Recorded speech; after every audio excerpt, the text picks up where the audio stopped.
A very good morning to all of you. I am Dr. Ranjita and you all are welcome to Study IQ. आज के इस MCQ set में हम revise कर रहे हैं साइंस को through MCQs only. So let's start. ये मेरा ईमेल आईडी है. अगर आपका कोई स्पेसिफिक सवाल है तो आप मुझे मेल कर सकते हैं. This is my Instagram link और ये मेरे टेलीग्राम चैनल का लिंक आपको दिया गया है. अगर आप चाहते हैं मेरे सभी लेक्चर्स की PDF को डाउनलोड करना फॉर रिविजन पर्पस तो आपको ये यहीं पर मिल जाएंगी सारी PDF. अगर आप चाहते हैं क्लास 6 से लेके क्लास 12 साइंस NCERT के लेक्चर्स को भी देखना जिसको मैंने बहुत ही इलेबोरेटली कवर किया है तो उस सब का लिंक भी आपको इसी टेलीग्राम चैनल पर मिल जाएगा. So let's start. आपको इस लेक्चर का इस सेट का पहला सवाल आपको आपकी स्क्रीन पर दिखाई दे रहा है. बहुत ही ज़्यादा टेक्निकल क्वेश्चन है. इस सेट की शुरुआत ही हमने बहुत ज़्यादा डिफिकल्ट क्वेश्चन से कर दी है. Difficult for those who don't know this concept. जिसको ये कंसेप्ट के बारे में पता होगा उनके लिए ईजी है of course, no doubt. But yes, a little difficult question. इसमें दो स्टेटमेंट आपको दी गई हैं. आपको कंसिडर करनी है कौन सी इसमें से करेक्ट है. पहली स्टेटमेंट कहती है कि माइटोकॉन्ड्रिया और न्यूक्लियस दो ऑर्गेनेलीज हैं हमारे सेल के अंदर, ह्यूमन सेल में, जिनके अंदर DNA होता है. NCERT का सवाल. ये स्टेटमेंट बिल्कुल NCERT से है. जो दूसरा स्टेटमेंट है वो साइंस एंड टेक्नोलॉजी का वो पोर्शन से है जो रीसेंट एडवांसमेंट हो रही है साइंस एंड टेक्नोलॉजी पोर्शन में. ये वहाँ से लिया गया है दूसरा स्टेटमेंट.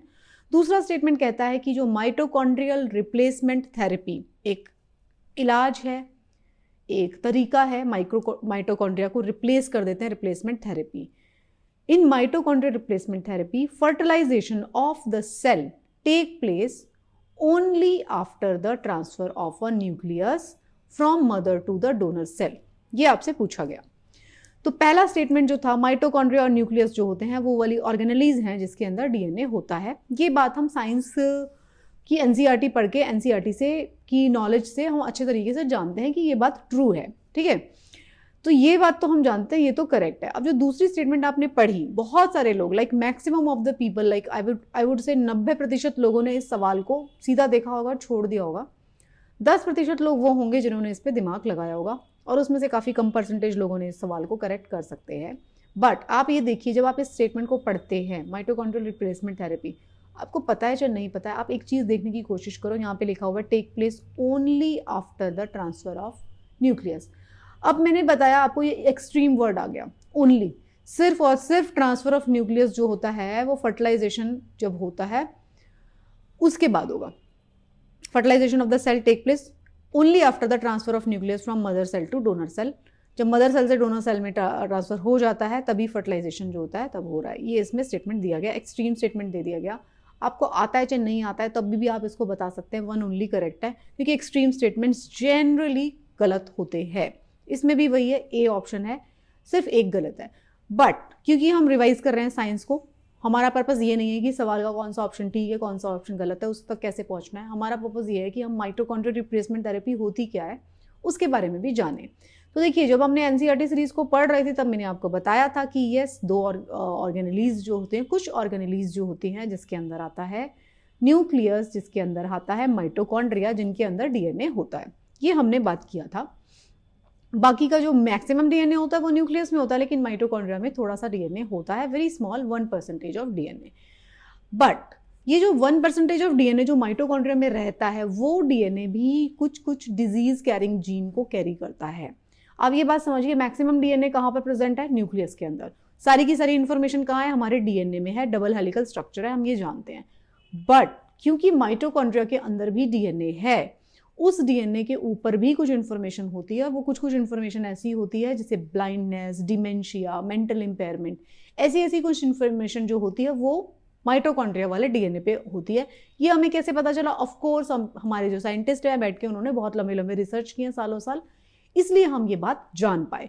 तो अब हम ये जानते हैं कि जो माइटोकॉन्ड्रिया वाला DNA है वो डिफेक्टिव DNA है. अगर कोई ऐसे पेरेंट्स है जिसको पता है कि भाई उनको कोई इस तरीके की डिजीज़ है, फॉर एग्जांपल ब्लाइंडनेस है, या उनको बहुत ज़्यादा भूलने की बीमारी है, कोई मेंटल इम्पेयरमेंट है, और हमें पता चल जाता है कि भाई किसी एक पेरेंट को है या फॉर एग्जांपल मदर को है, तो माइटोकॉन्ड्रिया में वो कैरी हो रहा है. तो अब क्या किया जाता है? जो माइटोकॉन्ड्रिया की रिप्लेसमेंट थेरेपी होगी, जो सेल होगा, सेल का एक न्यूक्लियस है, यहाँ पे एक माइटोकॉन्ड्रिया बड़ा होता है, तो उस माइटोकॉन्ड्रिया का जो DNA है उसको निकाल दिया जाएगा. मतलब मान लीजिए ये मदर का सेल है, मदर का ओवम है ये, तो उसमें से क्या किया जाएगा, मदर का माइटोकॉन्ड्रिया नहीं लिया जाएगा, मदर का सिर्फ और सिर्फ न्यूक्लियस लिया जाएगा जिसके अंदर जेनेटिक है। अगर आप चाहते हैं, वो मदर अगर चाहती है, ये थोड़ी एडवांस टेक्निक है, अगर वो चाहती है कि उसके बच्चे के अंदर जो है ये माइटोकॉन्ड्रिया ना हो, तो कोई एक डोनर सेल लिया जाएगा, डोनर सेल के अंदर मदर का यहाँ पे न्यूक्लियस इस डोनर सेल के अंदर डाल दिया जाएगा,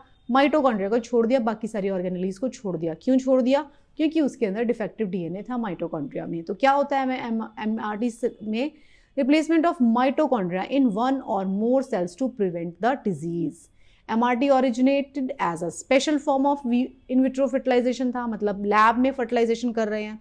उसमें से क्या किया, अगर मदर का डिफेक्टिव था डीएनए और माइटोकॉन्ड्रिया डिफेक्टिव था, तो मदर का माइटोकॉन्ड्रिया नहीं लिया, जो डोनर था सेल उसके माइटोकॉन्ड्रिया, उसकी सेल में से न्यूक्लियस निकाल के मदर की सेल का न्यूक्लियस उसमें ट्रांसफर कर दिया। इन विट्रो फर्टिलाइजेशन इन विच सम और all the future baby mitochondria DNA comes from the third party. मतलब हमने एक डोनर सेल लिया, उस डोनर सेल में से क्या किया, उस डोनर सेल का न्यूक्लियस हटा के जो मदर थी, जिसको एक्चुअल मदर, जिसको बेबी चाहिए, उसका न्यूक्लियस उठा के यहाँ डाल दिया गया, बाकी की सारी ऑर्गेनेलीज डोनर सेल की थी, राइट। तो MRT nucleus of the mother cell is transferred to the donor cell. Fertilization जो होगी of the cell can take place before also and after also. ये हम ओवम में करने के बाद भी ऐसा कर सकते हैं और फर्टिलाइजेशन से पहले भी किया जा सकता है। तो इससे क्या होता है, रिमूवल ऑफ द म्यूटेटेड और डिफेक्टिव जीन जो होगा वो रिमूव हो जाएगा। एग्जाम स्टेटमेंट क्या दिया गया था, only after the transfer, not, it is not always correct, पहले भी कर सकते हैं, बाद में भी कर सकते हैं। आई होप आपको माइटोकॉन्ड्रियल रिप्लेसमेंट थेरेपी समझ में आ गया। That was my main purpose, तो कैसे किया जाता है। तो ये थोड़ी एडवांस टेक्नोलॉजी वाली चीज़ें हैं, नैनो टेक्नोलॉजी जैसे है, जैसे कि ये fertilization, in vitro fertilization technique है, तो दीज आर एडवांस टेक्नोलॉजी। अगर स्टूडेंट्स अगर चाहेंगे तो मैं एक साइंस एंड टेक्नोलॉजी का भी सीरीज़ ले लूँगी, जिसमें कि वो चीज़ें हम कवर करेंगे जो कि हमने एनसीईआरटी में कवर नहीं की या एनसीईआरटी में नहीं थी वो चीज़ें, राइट। सवाल नंबर 2 हमारे सामने आता है, जिसमें पूछा जा रहा है, consider the following statement regarding methanogens. Methanogens जो होते हैं मीथेन वाले, जो प्रोड्यूस करने वाले ऑर्गेनिज्म, मिथेनोजेंस, मीथेन लगा हुआ है, मीथेन्स मीन्स ऑर्गेनिजम्स, जो मिथेनोजेंस होते हैं उनके बारे में एक स्टेटमेंट दिया गया है। पहला स्टेटमेंट कहता है, they are only known micro organism capable of methane production. सिर्फ वही है। अब आप कहोगे कि मैडम यहाँ तो एक्सट्रीम स्टेटमेंट है। यस, कुछ एक्सट्रीम स्टेटमेंट ठीक भी तो होते हैं ना। ये ओनली माइक्रो ऑर्गेनिजम्स होते हैं which are capable of methane production. Okay, we don't know, हो सकता है ये ठीक स्टेटमेंट हो सकता है ये गलत स्टेटमेंट हो। सिर्फ ओनली लगा हुआ एक्सट्रीम स्टेटमेंट है, ये सोच के इसको गलत नहीं कर देना, हो सकता है ये ठीक स्टेटमेंट भी हो, ठीक है। तो मीथेनोजेंस क्या है, ओनली नॉन माइक्रो ऑर्गेनिजम्स हैं that are capable of production of methane, पहला स्टेटमेंट। दूसरा स्टेटमेंट है, they are found mostly in anaerobic condition. Anaerobic मतलब जहां ऑक्सीजन नहीं है, ऐसी कंडीशन में मिलते हैं। 2 स्टेटमेंट दी गई है, पूछा गया है कि कौन सी करेक्ट है। या एक तो ये स्टेटमेंट दिया गया कि सिर्फ और सिर्फ जो माइक्रो ऑर्गेनिज्म जो मीथेनोजेंस हैं सिर्फ वही मीथेन प्रोड्यूस कर रहे हैं। दूसरी स्टेटमेंट दी गई है कि जो वो प्रोड्यूस करते हैं फाउंड मोस्टली, देखो जब मोस्टली आएगी ना स्टेटमेंट, वो स्टेटमेंट हमेशा करेक्ट होती है। मोस्टली मतलब उसके अंदर उन्होंने एक्सेप्शन को छोड़ भी दिया, उसमें इंक्लूडेड है सब कुछ। तो mostly they are anaerobic environment में होते हैं, ये स्टेटमेंट तो समझ जाओ भैया बिल्कुल करेक्ट है। अब सोचो कि मिथेनोजेंस होते हैं सिर्फ वही होते हैं कि और भी कोई मिथेन प्रोड्यूस कर सकता है। तो ये अगर आप जवाब देखेंगे तो इसके अंदर दोनों ही ठीक है। तो मिथेनोजेंस जो होते हैं ओनली माइक्रो ऑर्गेनिजम्स होते हैं, जो माइक्रो ऑर्गेनिज्म मिथेन प्रोड्यूस करते हैं हम उन्हीं को मिथेनोजेंस कहते हैं, ठीक है। तो methanogens are the only micro organism that produces methane as a metabolic by product. अपने मेटाबॉलिज्म का जो उनका बाई प्रोडक्ट होता है दैट इज द मीथेन। तो हाइपोक्सिक कंडीशन में वो करते हैं। हाइपोक्सिक कंडीशन मतलब लैक ऑफ ऑक्सीजन। सो जब काहे से प्रोड्यूस कर रहे हैं, मिथेनोजेंस वो हैं जो कि methane as a by product of their metabolism उसको प्रोड्यूस कर रहे हैं। कहाँ पे प्रोड्यूस कर रहे हैं, जब हाइपोक्सिक कंडीशन है। हाइपोक्सिक कंडीशन का क्या मतलब होता है, जब ऑक्सीजन नहीं है। कहाँ पे मिलते हैं हमको ये मिथेनोजेंस, कहाँ मिलते हैं माइक्रो ऑर्गेनिज्म, हमें मिलते हैं वेटलैंड्स में, and they are responsible for marsh gas in the digestive tract of animal. Digestive tract of animal में मिलेंगे, वेटलैंड्स में मिलेंगे, रूमिनेंट ऑफ ह्यूमंस, रूमिनेंट्स में मिलेंगे और ह्यूमंस में भी, उनके गट के अंदर भी मिलेंगे। तो ये क्या प्रोड्यूस कर रहे हैं, मीथेन कंटेंट जो है वो प्रोड्यूस करते हैं। हमारी गट में अगर प्रोड्यूस कर रहे हैं तो क्या होता है, फ्लैटुलेंस। कई बार आपको लगता है कि आपका पेट फूल गया है, कुछ गलत खा लिया, तो अचानक से जो फ्लैटुलेंस होती है वो भी मिथेनोजेंस की वजह से हो रही है हमारे बॉडी के अंदर। तो मिथेनोजेंस होते हैं वो स्ट्रिक्टली एनएरोबिक कंडीशन में ही काम करते हैं। तो अगर ऑक्सीजन दे दी उनको तो फिर उनकी ग्रोथ रुक जाएगी।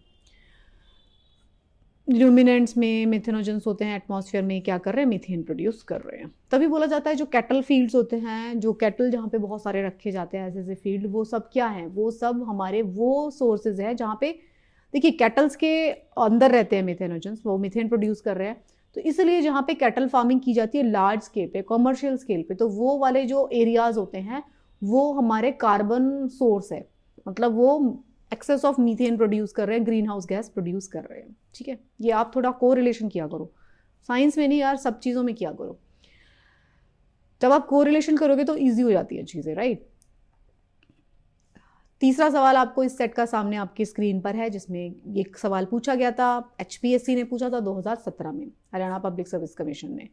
A vector is a physical quantity which has, vector वो फिजिकल क्वांटिटी है जिसके अंदर विच हैज़ क्या क्या होता है, उसके अंदर मास एंड वॉल्यूम होता है, डेंसिटी एंड टेंशन होता है, इनर्शिया एंड स्ट्रेस होता है, मैग्नीट्यूड एंड डायरेक्शन होता है। सिंपल NCERT सवाल, NCERT में बार बार हमने ये बात डिस्कस की है, जो कोई भी एक भी बार साइंस की NCERT पढ़ेगा उसको भी याद रहेगा। दो तरीके की क्वांटिटीज होती है, स्केलर एंड वेक्टर।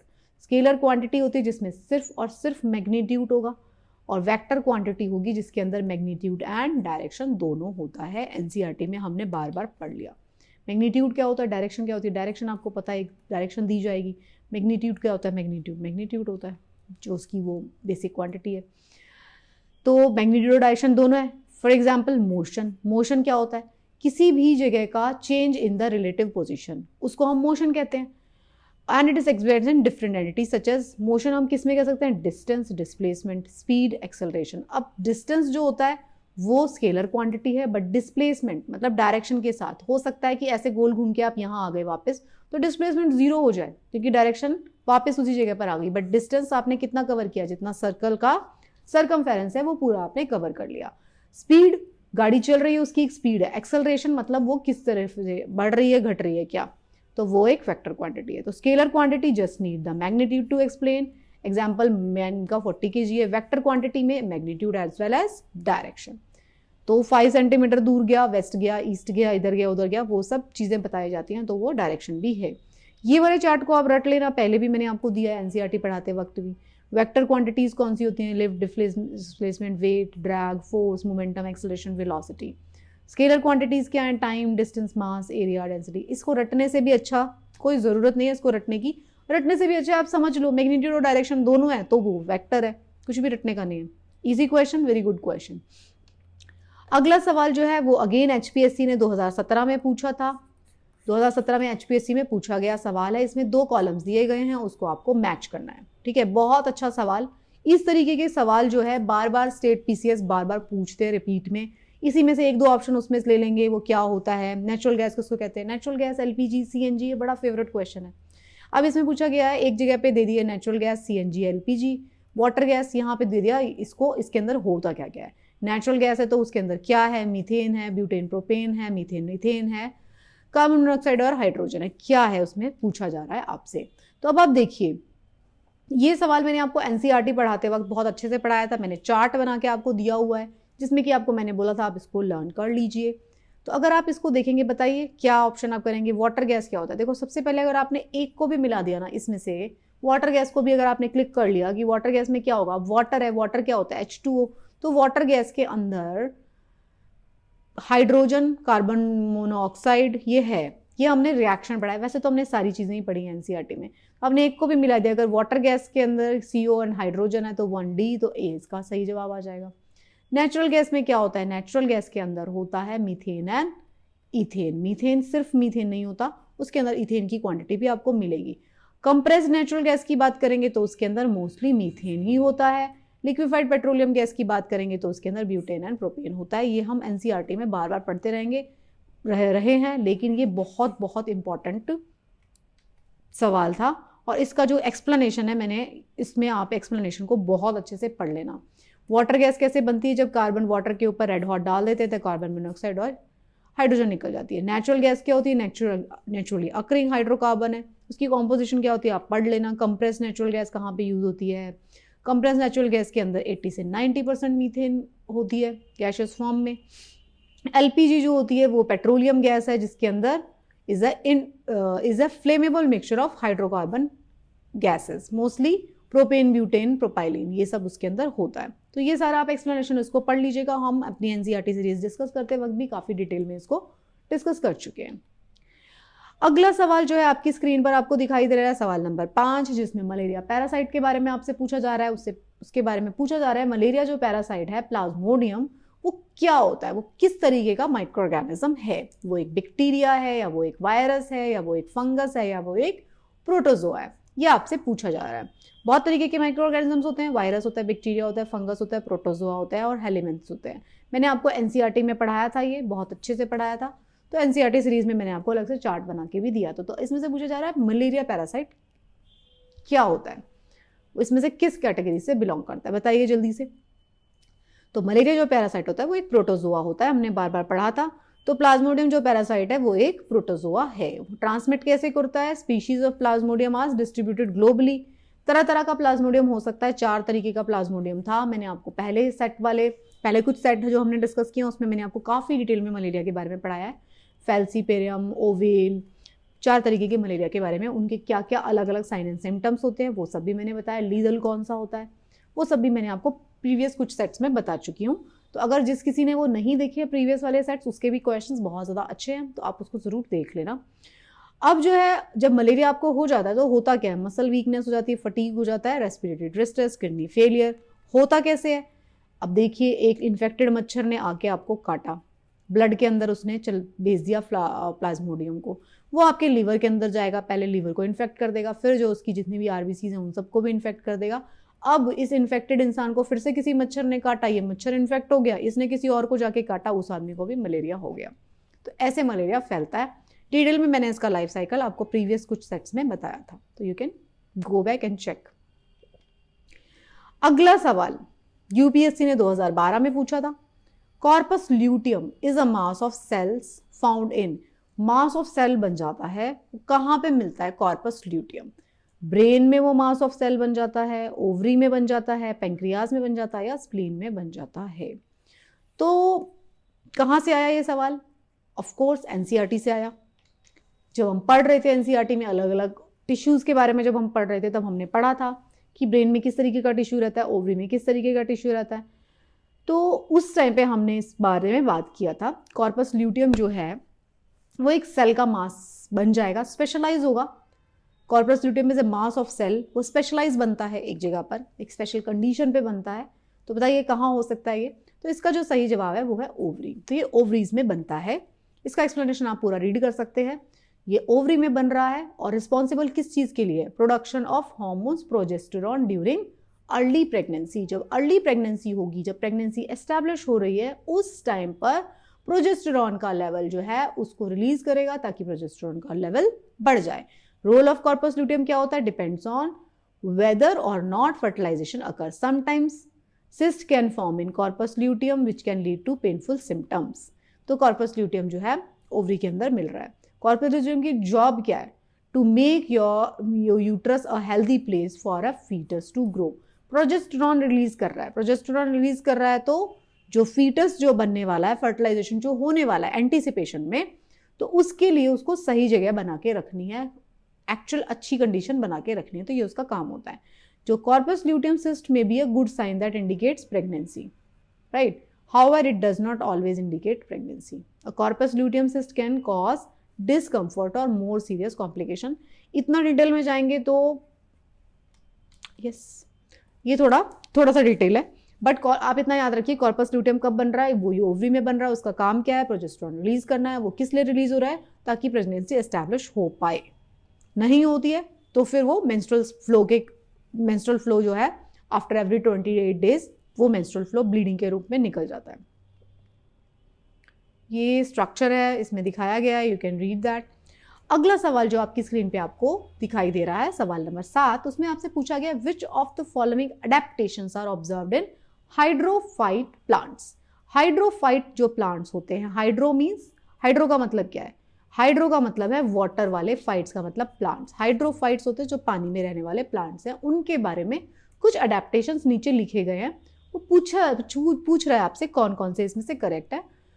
एनसीईआरटी का सवाल, बहुत अच्छा सवाल। पुअर रूट सिस्टम, हाइड्रोफाइट्स जब मैं आपको पढ़ा रही थी प्लांट्स के बारे में तो मैं हमेशा आपको कारण बताती हूँ। पुअर रूट सिस्टम होता है उसका, ये पूछा जा रहा है, बताया है, उसका एक करेक्टर है। Waxy leaves with thick cuticle, thick leaves होंगी, उसकी क्यूटिकल थिक होगी। Formation of air channels in stem, उसका जो तना होगा उसके अंदर एयर चैनल्स होंगे। तो इसमें से कौन कौन से करेक्ट है, इसमें कौन कौन से मॉडिफिकेशंस जो हैं आपको हाइड्रोफिटिक प्लांट्स में देखने को मिलते हैं। देखो, पुअर रूट सिस्टम, रूट्स की क्या जरूरत है? जो पानी के अंदर पहले से पड़ा हुआ है, रूट्स की क्या काम होता है? वो पानी में से, वो मिट्टी में से पानी को एब्जॉर्ब करके पूरे प्लांट को पहुंचा देते हैं, मिनरल्स भी एब्जॉर्ब करते हैं वहां से। बट अगर कोई प्लांट, आप खुद सोचिए, पहले से मिट्टी में है तो क्या उसको रूट सिस्टम की जरूरत पड़ेगी? नहीं पड़ेगी, उसके अंदर पुअर रूट सिस्टम डेवलप हो जाएगा। तो पहला तो करेक्ट है ही है, तो ये दोनों तो गलत हो गए।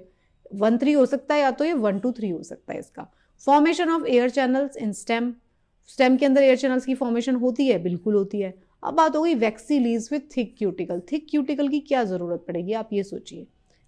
हाइड्रोफ्लाई पहले से उनको वाटर एब्जॉर्ब है, थिक क्यूटिकल क्यों करना है? उनको पानी स्टोर करके थोड़ी ना रखना है। थिक क्यूटिकल कहाँ पे मिलता है आपको? जीरोफिटिक प्लांट्स में मिलता है।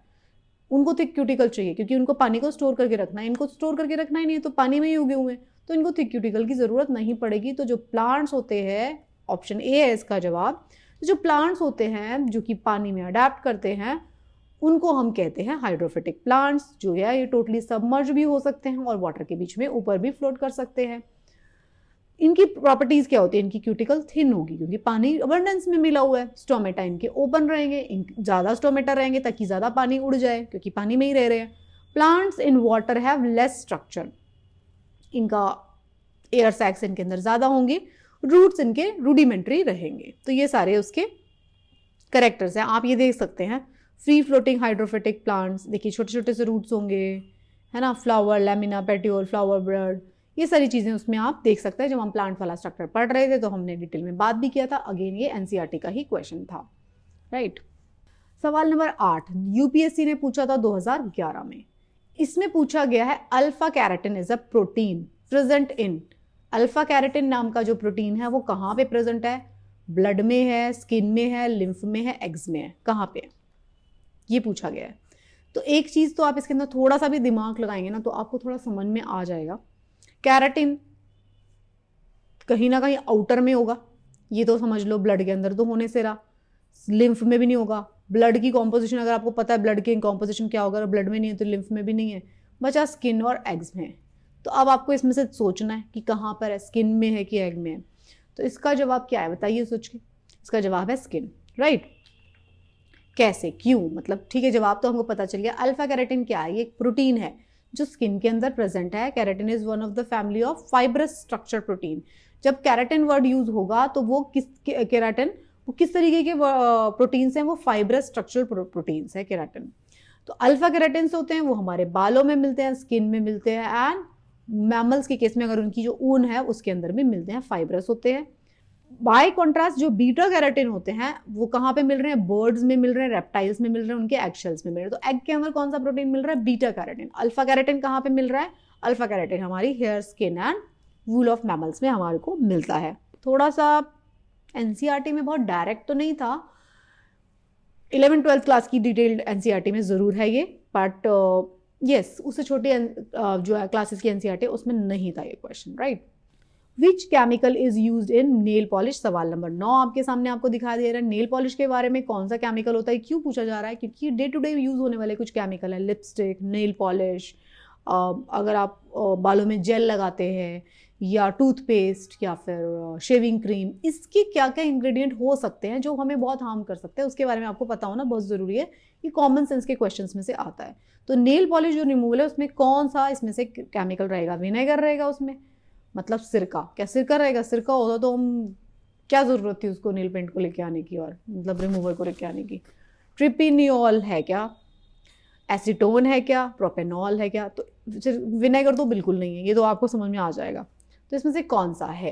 तो जब हम एनसीईआरटी पढ़ रहे थे आई गेस क्लास 10 की या 9 या 10 की एनसीईआरटी में, तब मैंने आपको बताया था कि कौन कौन से केमिकल, मैंने आपको फॉर एग्जांपल लिखा था कि कौन कौन से केमिकल किस किस डेली यूज़ वाले सब्सटेंसेस के अंदर आपको मिल सकते हैं। तब हमने डिस्कस किया था एसीटोन के बारे में। तो इसका जवाब है एसीटोन। तो एसीटोन जो होता है प्रोपेनोन भी बोला जाता है इसको। देखो यहाँ पे प्रोपेनॉल से आप कंफ्यूज हो सकते थे, तो क्योंकि एसीटोन को प्रोपेनोन बोला जाता है। तो is an organic compound with formula ये है, सिंपलेस्ट है। Commonly use acetone include in cleaner for grease, oil, resin, ink, permanent marker, adhesive and paint, इन सब के अंदर ये हो सकता है। तो देखिए ये कौन कौन से केमिकल किस किस कॉमनली हमारे यूज होने वाली चीज़ों के अंदर होते हैं वो आपको पता करना है, राइट। तो acetone must be also be used to limited extent in household products में भी होता है, including cosmetics, personal care products, where its most frequent application would be in the formulation of nail paint remover। तो nail paint remover है ये हमको देखने को मिलता है। तो एसीटोन वैसे टॉक्सिक नहीं है बट डेंजरस हो सकता है अगर आपने उसको लार्ज क्वांटिटी में इंजेस्ट कर लिया। अगला सवाल जो सवाल नंबर 10 है वो आपकी स्क्रीन पर दिखाई दे रहा है। यूपीएससी में 2011 में पूछा गया सवाल है। इसमें पूछा जा रहा है हनी के बारे में, शहद के अंदर इसके अंदर से क्या होता है। ग्लूकोज होता है, सुक्रोज होता है, माल्टोज होता है, फ्रक्टोज होता है, ये आपसे पूछा जा रहा है इसमें से क्या होता है। अगेन एनसीईआरटी का सवाल है। एनसीईआरटी में मैंने आपको बताया था अलग अलग शुगर के बारे में आपको बताया गया था कि कौन सी शुगर को क्या कहा जाता है। अगर आपको ये भी याद है कि कौन सी शुगर को क्या कहते हैं, टेबल शुगर कौन सा है, माल्टोज कौन सा है, फ्रक्टोज जो है फ्रूट शुगर है, तो हनी के अंदर डी फ्रक्टोज ही होगा। तो मेजर कंपोनेंट ऑफ हनी क्या है, फ्रक्टोज है। हनी के अंदर फ्रक्टोज रहेगा। Honey gets its sweetness from the glucose and monosaccharide fructose. तो fructose also known as fruit sugar. तो फ्रूट शुगर किसको कहा जाता है, it is a ketonic monosaccharide. मैंने आपको चार्ट दिया था जिसमें मैंने आपको बताया था कौन सी शुगर को क्या कहते हैं। हनी का यूज अलग अलग तरीके से किया जाता है। यू कैन रीड दैट, ये एडिशनल इन्फॉर्मेशन है, you can totally read this. तो ये हमारे 10 सवाल थे इस सेट के। आई होप आपको इसमें से कुछ प्रीवियस क्वेश्चन थे, कुछ नए क्वेश्चन थे। आई होप आपको आइडिया हुआ होगा कि किस तरीके के सवाल जो है एग्जाम में पूछे जा रहे हैं।